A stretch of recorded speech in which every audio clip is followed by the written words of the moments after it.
बदनापूर येथील एक धक्कादायक घटना समोर येते। या ठिकाणी मराठा आरक्षण नसल्यानं सुशिक्षित तरुणीनं राहत्या घरामध्ये गळफास घेऊन आत्महत्या केली आहे। जालना जिल्ह्यामधील बदनापूर तालुक्यातील खादगाव येथील रहिवासी असणाऱ्या राणी साहेबराव नाईकवाडी या उच्च शिक्षित आहेत। स्पर्धा परीक्षेमध्ये गुणवत्ता असताना देखील त्यांना नोकरी लागत नाही। त्यामुळे मराठा आरक्षण नसल्यानं ही घटना घडली आहे, अशी माहिती समोर आली आहे। बदनापूर येथील गणेश नगर इथे त्या वास्तव्याला होत्या। स्वतःच्या घरामध्ये गळफास घेऊन त्यांनी आपली जीवनयात्रा संपवली आहे। किशोर शिरसाट, C24 तास, जालना।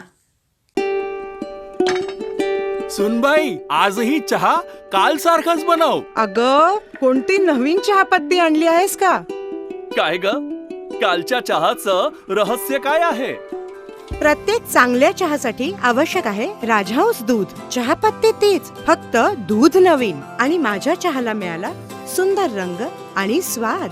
तुम्ही फक्त दूध बदला, राजहंस दूध आणा आणि असा मस्त चहा बनवा।